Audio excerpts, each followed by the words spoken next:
I'm Logan Crawford, and right now on Spotlight, we are taking a very close look at dads, at fathers, at Papa, or whatever you call him, the man in your life, the man who made you possible, and his importance, his role.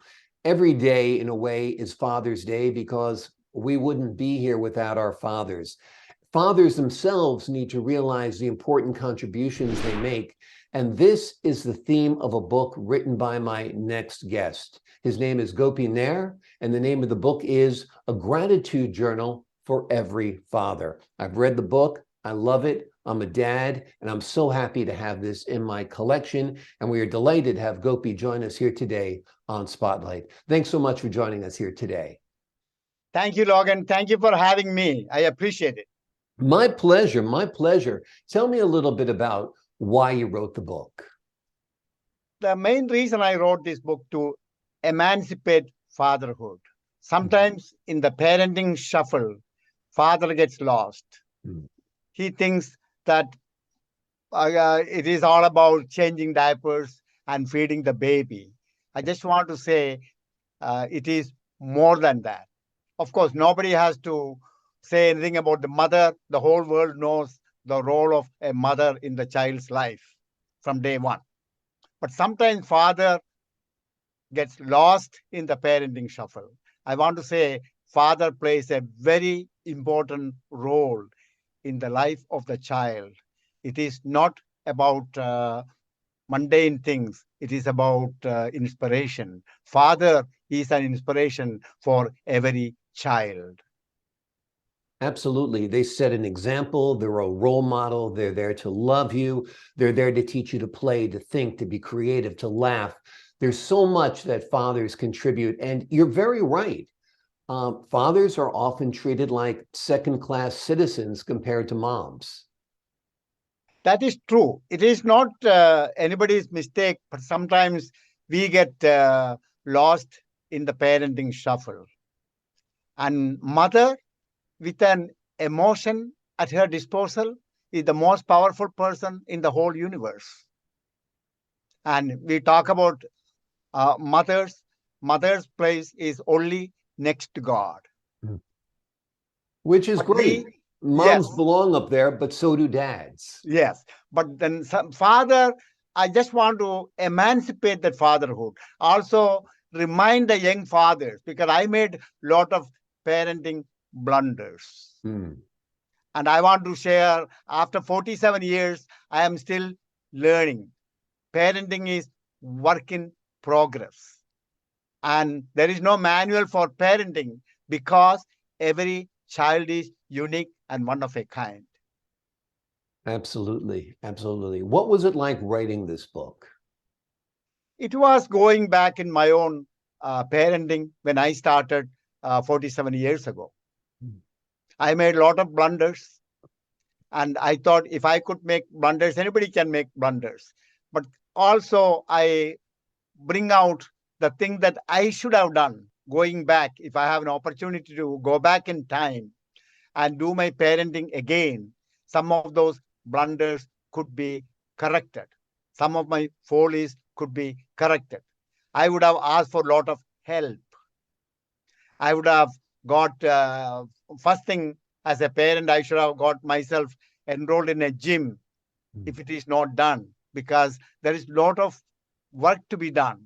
But we need to be strong, physically strong, emotionally strong, and financially strong to be a purposeful father. Absolutely, absolutely. And it's time is so important. Being there for your child, being at the school functions when you can be at the school functions, being there when they wake up in the morning, when they go to sleep. I think time is probably the greatest gift we can give our children. Yes, you are absolutely right. Those are precious moments in their life, and they don't care how much money you left, but were you there when they had that graduation for their birthday party? Were you there? I'm not that guilty in those respects because I used to attend all the school teacher parent meetings. I used to go, and I was always there in their life. But on a scale of 1 to 10, I am just an above average father. But father has a big role to play in the child's life. So I just want to bring that up and also emancipate. That is the word I love to use again and again. I want to emancipate fatherhood, and without a father. And there is another personal reason for me to write about it. I am an amateur father. My father passed away when I was a year and a half old. So I don't have any recollection of my father. I do not have even a picture of my father. Yeah. I think we realize the importance of our fathers after we lose them sometimes. You've grown up with that, obviously, because you lost your father at a young age. But now I lost my dad when I was 36 years old. And I wish I had more conversations with my dad about his life, his dreams, what he did during the war, what his first job was like. So many conversations that I just didn't have because I didn't have the maturity level to do that. So I think it's important, your book, because it makes fathers realize the importance of their own fathers. That is absolutely right.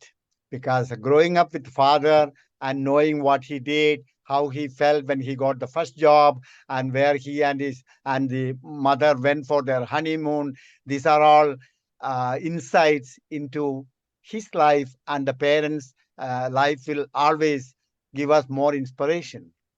How they Absolutely. handle tough situations in life, when he lost the job, or when he got the promotion, Right. or when he was confronted with a personal tragedy like his father died. What did he do? So I think we will get a lot of insight by spending more time with the father. And from father's perspective, the most important thing is to be there when the child needs you, and you are a role model. And for the son, you are the hero, and for the little daughter, you are the first love. Yeah. Yeah, it's a beautiful relationship. I think, children, particularly as they get older, have a responsibility as well to realize that their parents are human, that they make mistakes, that they try their best. And like you said, there's no instruction manual for when a child is born. So you're improvising and making it up as you go along. And sometimes you do make mistakes. Sometimes you do make blunders, as you say. But I think forgiveness is a big part of it as well. You are absolutely right. I always say parenting is work in progress. We are always learning. After 47 years, I am still learning every day. And we have to forgive our parents, just like we seek forgiveness from our own children. Because if we knew more, and had we had that fortitude and vision, our own role in parenting would have been different. So I want to make a little contribution to the art of parenting. And whatever mistakes I made, I just want to admit it and say, hey, I made these mistakes because parenting is work in progress. If you can understand all those mistakes likely to be made by the father, and we can be a better father. Every child needs a father. And unfortunately, sometimes it doesn't happen. In my case, my father, I was told, was a very good man. He was an honest man, a very pious man, and he died after he came back from a pilgrimage. Mm. Yeah.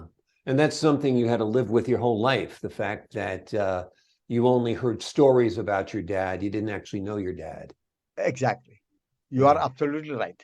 Yeah. But till I was about 12, 13 years old, maybe 16 years old, it used to bother me because when other kids go with their father, I was feeling sad. But I had four brothers. They took care of me. I being the youngest one, they were very nice to me. They took care of me. One of my brothers, he was like a father figure to me. He was my best friend, my mentor, and my teacher. I could have asked him anything under the sun.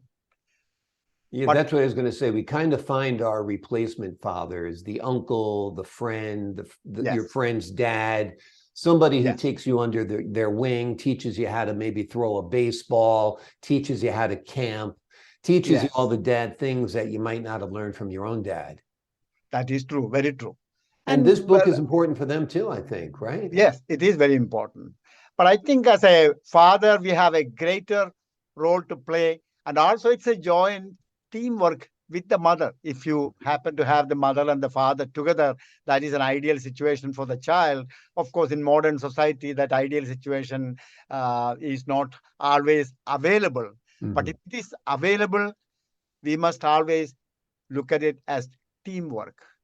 And father is the heavy lifter around the house and always ready and willing to please the mother, whatever it takes, because it's a joint teamwork. And then, unless and until there is harmony within the house, we cannot have grateful children. And when the parents become grateful, gratitude is an instrument of harmony, and it brings harmony into parenting. It's not about the pain of parenting. I want to convert the pain of parenting into pain of parenting of gratitude. You be grateful for the role, because I am grateful to my children, because without my children, I am not a father. So I'm always grateful. And when you feel grateful towards your children, parenting becomes an easy and enjoyable task in life. Absolutely. I think your readers will be grateful to you for writing this book. It is called A Gratitude Journal for Every Father. It is written by Gopi Nair. It is a wonderful book, a beautiful tribute to fathers. It would make a wonderful holiday gift. So think about giving it to someone you love, perhaps your dad.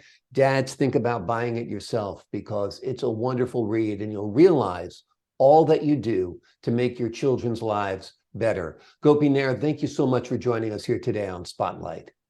It is my pleasure. I am happy to be here in your presence on the show.